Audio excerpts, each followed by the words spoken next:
Good morning to all. Today we will complete the lesson number 1, the portrait of a lady. कल हमने discuss किया कि village के अंदर उसकी grand mother did a lot of help of him.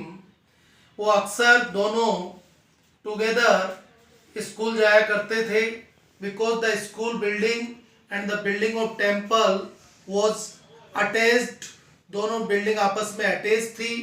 तो the grand mother went for prayer and the author went for education.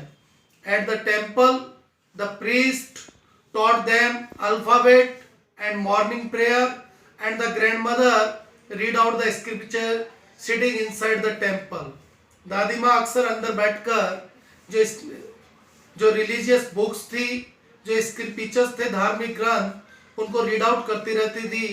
और बाहर जो प्रीस्ट थे वो हमें अल्फाबेट और मॉर्निंग प्रेयर को टीच करते थे, सिखाते थे. ग्रैंड मदर शुरू से ही she was very kind lady and she had a deep attachment with the animals. और वो अक्सर जो स्टे डॉग्स थे उनके लिए स्टेल चपातीज लेकर जाती थी, रात की बची हुई चपातीज, और उनको अक्सर वो चपातीज वो डालती थी. After that A turning point came in their friendship. उनके फ्रेंडशिप में एक टर्निंग पॉइंट आया. The author's parents were comfortably settled at the city and they sent for them.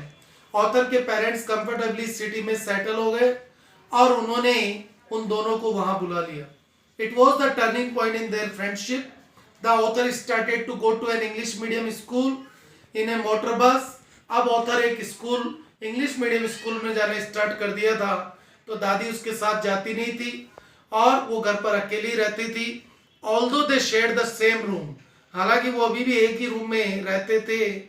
But now the grand mother could not help the author with his lessons because the English words and western science were taught in the school.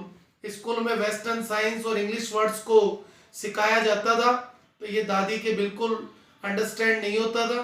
And दादी was also disturb for not having the religious knowledge in the school. वो इस बात से भी disturb थी कि school के अंदर रिलीजियस नॉलेज नहीं दी जाती है और गॉड के बारे में कुछ भी नहीं बताया जाता. One day the author announce that the music lessons will be given to them. The dadi was very disturb. एक दिन जब उसने अपनी दादी को बताया कि हमें म्यूजिक लेसन्स दिए जाएंगे तो she felt very disturb. Why? To her music had a left association. It means उनके लिए म्यूजिक वल्गैरिटी से, अश्लीलता से जुड़ा हुआ था. And it was the monopoly of harlots and beggars. और ये नाचने गाने वाली औरतों का और भिखारियों का काम था. And not for gentle person. और जेंटल पर्सन्स के लिए नहीं था. In the city the grand mother in the afternoon relax for a while. दोपहर में थोड़ी देर के लिए ग्रैंड मदर रिलैक्स करती थी for feeding the sparrows. City में उन्होंने बर्ड्स को, स्पैरोज को फीड करना शुरू कर दिया था. In the afternoon hundreds of birds collected round her. सैकड़ों चिड़ियाएं उनके चारों तरफ कलेक्ट हो जाती थी. Some perched on her leg, on her head, okay, on her shoulder. कुछ चिड़ियाएं उनके पैरों पर, कंधे पर, यहाँ तक कि सिर पर भी बैठ जाती थी. But she would never shoot them away. लेकिन वो कभी भी उनको उड़ाती नहीं थी. It was the happiest half an hour of a day for the grandmother. ये grandmother के लिए उनके पूरे दिन का सबसे happiest आधा घंटा हुआ करता था. When the author went to the university, a separate room was given to him. जब ऑथर यूनिवर्सिटी गया तो उसकी प्राइवेसी को ध्यान में रखते हुए उसको एक सेपरेट रूम दे दिया गया. And the common link of friendship was snapped. और उन दादी और उसके बीच में जो कॉमन लिंक था एक कमरे को शेयर करने का, वो भी ब्रोकन हो गया, टूट गया. बट दादी accepted it without any objection. लेकिन दादी ने इसको बिना किसी ऑब्जेक्शन के एक्सेप्ट कर लिया. She rarely left her spinning wheel. वो मुश्किल से अपने चरखे को छोड़ती थी. केवल दोपहर में वो थोड़ी देर रिलैक्स होती थी. When the author went to the abroad for getting higher education, she was very disturbed about that. Perhaps जो ऑथर था वो भी ये फील कर रहा था कि शायद वो अपनी दादी से लास्ट बार मिल रहा है, क्योंकि वो 5 साल के लिए बाहर जा रहा है. और उसकी दादी बहुत ज़्यादा ओल्ड हो चुकी थी, but it did not happen. लेकिन ऐसा बिल्कुल नहीं हुआ। When the author return after getting her higher education from abroad, foreign से जब वो एजुकेशन गेट करके वापस आया, दादी was at the station to welcome him. दादी स्टेशन पर थी उसका वेलकम करने के लिए। आज भी वो ज़्यादा बोल नहीं रही थी।